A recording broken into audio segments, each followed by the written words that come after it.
Assalamualaikum warahmatullahi wabarakatuh. Ketemu lagi dalam pelajaran IPA dengan Miss Poppy. Bagaimana kabarnya hari ini? Sehat? Semoga semuanya dalam keadaan sehat walafiat. Hari ini kita akan belajar mengenai sistem pernapasan pada manusia. Nah, yang akan kita pelajari untuk pertemuan kali ini yaitu mengenai organ-organ pernapasan pada manusia serta jalannya udara pada saluran pernapasan manusia. Mari kita saksikan penjelasan berikut ini.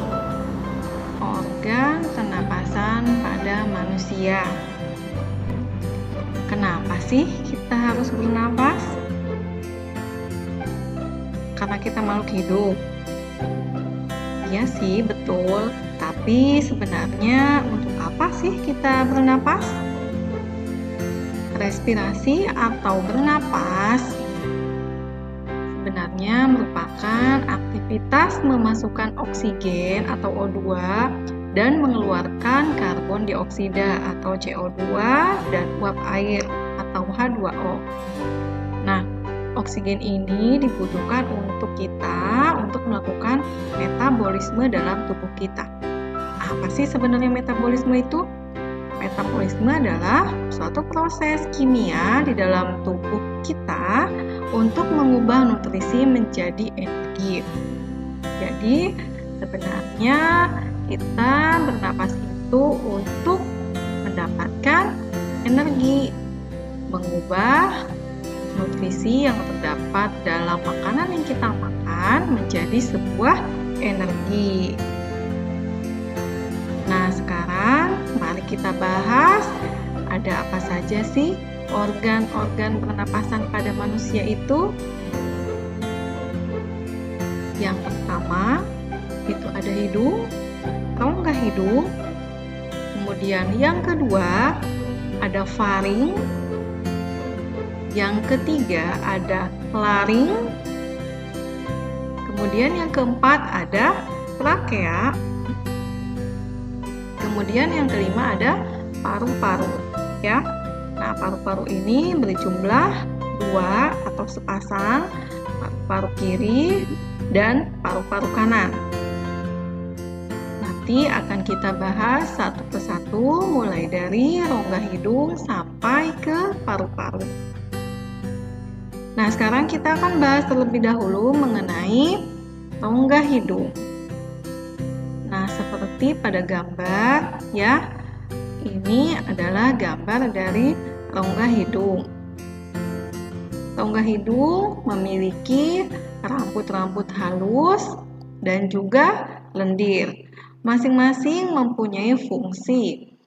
Misalnya, rambut halus itu untuk menyaring kotoran yang terbawa oleh udara yang kita hirup. Kalau misalnya pagi-pagi kita megang rongga hidung kita, pasti banyak kotorannya ya, atau yang biasa disebut dengan upil. Nah, upil itu sebenarnya adalah kotoran-kotoran hasil dari si rambut halus ini menyaring kotoran dari udara dan akhirnya menumpuk di situ. Makanya harus sering-sering kita bersihkan, ya. Kemudian lendir itu memiliki fungsi yaitu untuk menyesuaikan suhu dari udara. Udara yang di luar terkadang memiliki suhu yang berbeda dengan tubuh kita. Makanya sebelum masuk ke dalam tubuh disesuaikan terlebih dahulu oleh lendir yang ada pada hidung. Nah, itu fungsi dari rongga hidung. Makanya kita bernapas itu lebih baik menggunakan rongga hidung daripada menggunakan mulut, karena kalau misalnya kita menggunakan mulut itu tidak ada rambut halus ataupun lendir yang akan menyaring dan menyesuaikan udara yang masuk ke dalam tubuh kita. Yang kedua yaitu faring dan laring, ya. Apa bedanya faring dan laring? Kalau faring yaitu persimpangan antara tenggorokan dan esofagus atau kerongkongan. Kalau laring itu terdapat epiglotis dan pita suara. Nah, epiglotis ini akan menutup trakea pada saat kita menelan. Nah, makanya kalau kita sedang makan, kita dilarang sambil berbicara. Kenapa? Akan besar kemungkinan kita akan tersedak. Kenapa? Ketika kita sedang makan, maka epiglotis itu tadi menutup.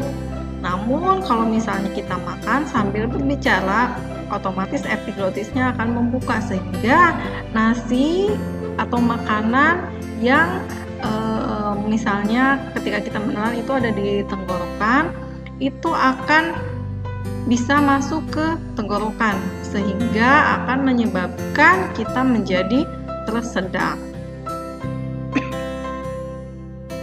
Oke, selanjutnya yaitu trakea. Trakea ini letaknya ada di depan esofagus ya, di bagian leher, terdiri atas gelang-gelang tulang rawan seperti yang dilihat pada gambar. Kemudian di dada bercabang menjadi 2, yaitu yang akan menjadi bronkus ya.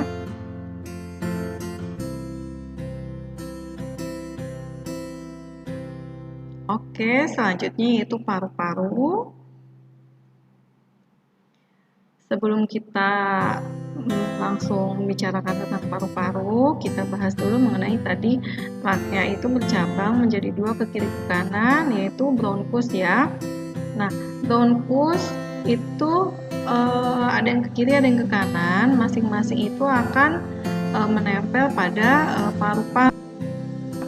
Nah, sehingga ada paru-paru kiri dan paru-paru kanan.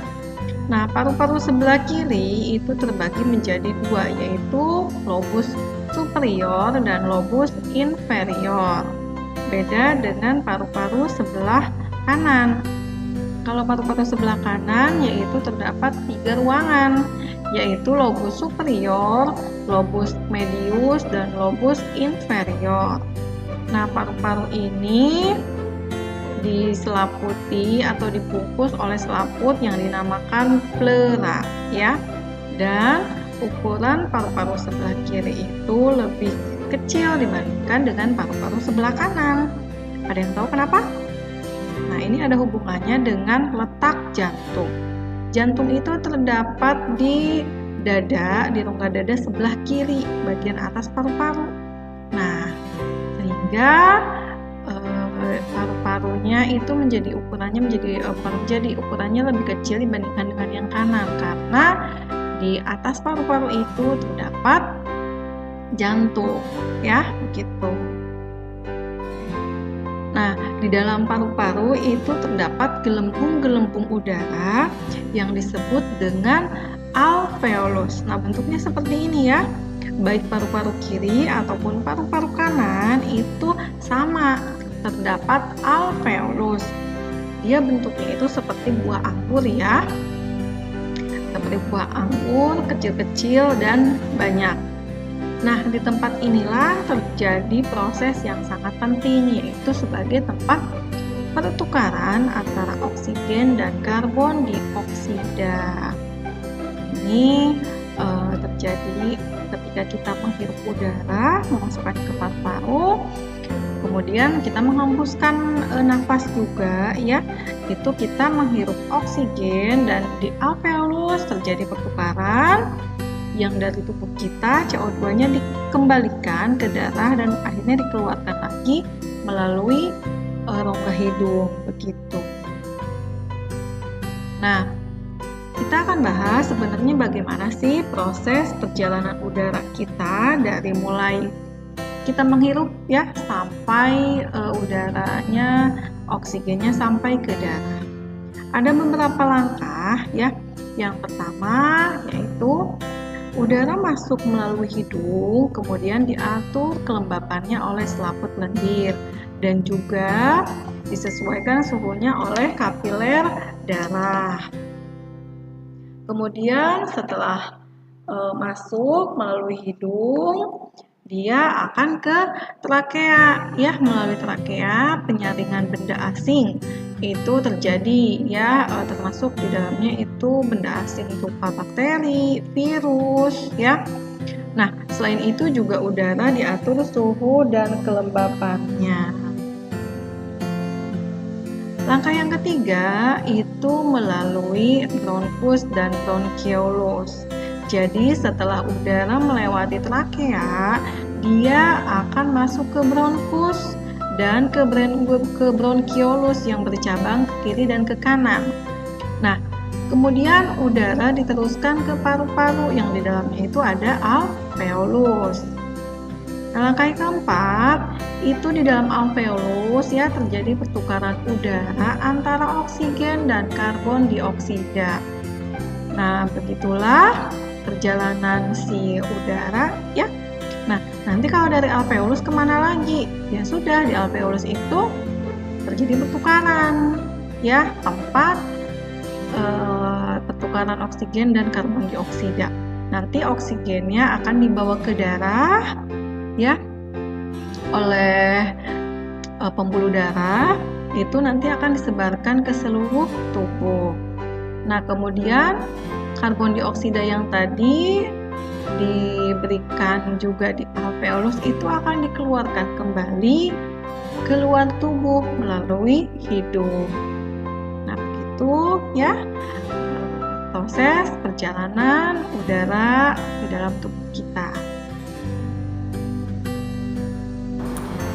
Nah, tadi kita sudah menyaksikan penjelasan mengenai organ-organ pada saluran pernapasan manusia. Kemudian bagaimana jalannya udara, ya, pada organ pernapasan manusia. Sampai di sini saja pertemuan kita kali ini. Jangan lupa nanti dikerjakan tugasnya. Miss Poppy tunggu. Kurang lebihnya mohon maaf. Wassalamualaikum warahmatullahi wabarakatuh.